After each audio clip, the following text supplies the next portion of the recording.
Untold secret strategy. We're about to shatter a major misconception about warfare. You might think war is all about soldiers, weapons, and battlefield tactics. But Sun Tzu, the master strategist, is about to drop a truth bomb that'll blow your mind. It's not about the battles, it's about the bills. Sun Tzu kicks off his chapter on waging war with something that might surprise you: a detailed breakdown of expenses. Yeah, you heard that right. Before he talks about epic battles or clever strategies, he starts crunching numbers. Why? Because the truth is, war isn't about fighting armies, it's about fighting finances. The astronomical cost of ancient warfare. Let's break it down, Sun Tzu style. 1. 1,000 swift chariots. 2. 1,000 heavy supply wagons. 3. 100,000 mail-clad soldiers. 4. Enough food to feed this massive army over long distances. Now, imagine the cost of all this in ancient times. Sun Tzu estimated it at 1,000 pieces of gold per day. In today's money, we're talking millions, the logistics nightmare. But here's where it gets really interesting. For every soldier on the front lines, you needed multiple people just to keep them fed and equipped. Imagine this: you send out 10 wagons of food. How much actually reaches the soldiers? Only 2 wagons. Why? 4 wagons get eaten by the supply troops on the way there, and 4 are saved for their return journey. Some experts even suggest you needed 20 people working just to keep 1 soldier fed on a long campaign. Talk about a logistical nightmare. The true meaning of an army marches on its stomach. This famous quote, often attributed to Napoleon, was understood by Sun Tzu over 2,000 years earlier. Before you even think about battle plans or troop movements, you need to figure out: 1. How much is this going to cost? 2. How are we going to pay for it? 3. How are we going to keep our troops fed and equipped? The business of war. Here's the kicker: this approach to warfare isn't just ancient history. It's eerily similar to how we run businesses today. 1. First, assess your strengths and weaknesses. Sun Tzu's first chapter. 2. Then, create a detailed budget and resource plan. What we're learning now. The takeaway. So, what's the big lesson here? Whether you're running a war or a business, 1. Success isn't just about your frontline operations. 2. The unglamorous stuff: budgets, supply chains, resource management. That's what really determines victory or defeat. 3. Before you start any big venture, make sure you've got the resources to see it through. Next time you're planning a big project, take a page from Sun Tzu's book. Before you dive into the exciting stuff, sit down and crunch the numbers. It might not be glamorous, but it's the foundation of success. Remember, in war, business, and life, it's not just about the fight. It's about having the resources to stay in the ring. Now, imagine you're the most powerful person in the world. You've inherited a prosperous empire, your treasury is overflowing, and your people are happy. What would you do? Well, if you're Emperor Wu of Han, apparently you'd decide to spend it all on war. Buckle up, folks, because this is a cautionary tale about how even the mightiest can fall. The cost of endless war. Sun Tzu warned, if you fight a long war, your weapons will dull and your troops' edge will blunt. If you besiege a city, your strength will be exhausted. If you keep your army in the field for long, your supplies will be insufficient. In other words, war is expensive, folks. Really, really expensive. Emperor Wu, a lesson in overambition. Now, let's talk about Emperor Wu. In our history books and TV shows, he's often portrayed as this larger-than-life figure, the great conqueror, the expander of borders. But here's the thing, he nearly bankrupted an entire empire. Imagine inheriting a country so rich that the strings tying together piles of coins are rotting because no one's spending the money fast enough. Sounds like a dream, right?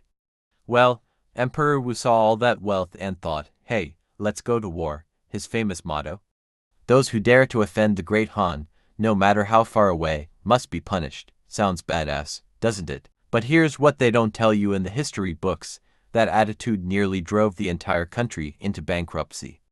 The slippery slope. At first, Emperor Wu just used up the treasury. But wars are expensive, and pretty soon, he needed more money. So what did he do? 1. He created state monopolies on salt and iron.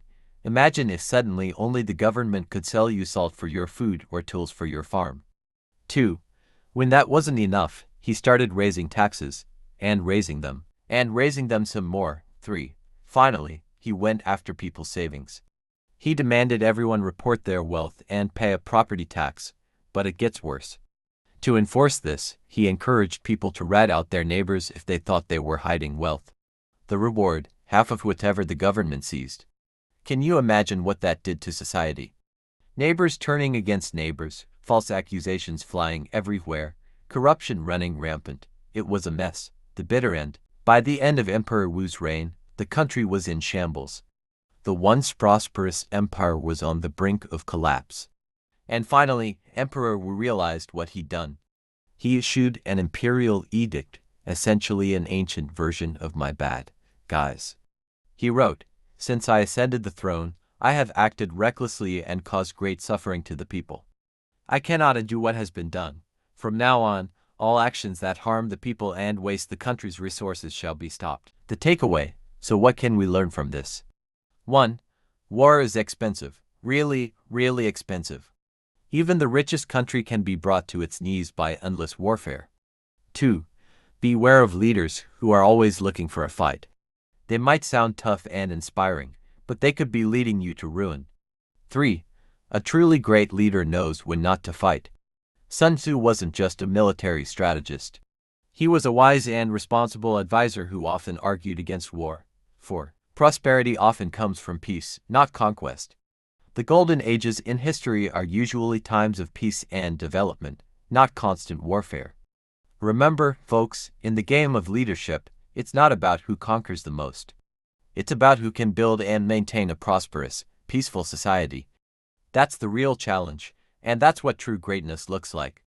The art of clumsy speed, slow to prepare, quick to act. Now, let's dive into one of Sun Tzu's most intriguing concepts. Clumsy speed. It sounds like an oxymoron, right? But trust me, this idea could revolutionize the way you approach challenges. Sun Tzu wrote, "Speed is the essence of war, but we've only heard of clumsy speed, never skillful slowness." What does this mean? Let's break it down. The danger of prolonged conflicts. Imagine you're in a long, drawn-out battle. Your troops are exhausted, your resources are drained, and your home front is getting restless. What happens next? Your enemies start circling like sharks, smelling blood in the water. Even the smartest general can't save you from this mess. The Mulberry Leaf War, a cautionary tale. Let me tell you a bizarre story from ancient China, the Mulberry Leaf War. Yes, you heard that right. Two girls from rival states were fighting over mulberry leaves. Their families got involved, then local officials, and before you knew it, boom. Full-scale war between two countries. The aggressor won big initially, capturing the enemy's capital. Great victory, right, wrong. They got cocky, stayed too long, and guess what? Another country saw their weakness and attacked their homeland. Talk about a backfire. The 4 quicksand, 1 slow. Now, let's fast forward to the 20th century. A Chinese military strategist named Lin Bao came up with a brilliant interpretation of Sun Tzu's clumsy speed. He called it the 4 quicksand, 1 slow. Here's how it breaks down. 1. Quick to advance, surprise your enemy with swift movements. 2. Quick to prepare, once you've caught the enemy, quickly set up for battle. 3. Quick to expand, after breaking through, rapidly expand your gains. 4. Quick to pursue, when the enemy retreats, chase them down relentlessly. And the 1 slow. That's the actual attack. Take your time to plan it perfectly. The power of clumsy speed. This strategy isn't just about war, it's a life philosophy. It means being methodical and patient in your preparation, but lightning fast in your execution. Think about it in terms of your career or personal goals. Spend years honing your skills, building your knowledge, preparing yourself. Then, when the right opportunity comes, strike fast and decisively. The takeaway. Remember, clumsy speed isn't about rushing. It's about thorough preparation followed by decisive action. In our fast-paced world, we often want instant results. But true success comes from the slow, steady accumulation of skills and knowledge, combined with the ability to act swiftly when the moment is right. So, next time you're facing a big challenge, ask yourself, am I rushing into this, or am I applying clumsy speed? Are you taking the time to prepare thoroughly so you can act decisively when the moment comes? In the end, it's not about being the quickest or the cleverest. It's about being the most prepared. That's the true art of clumsy speed.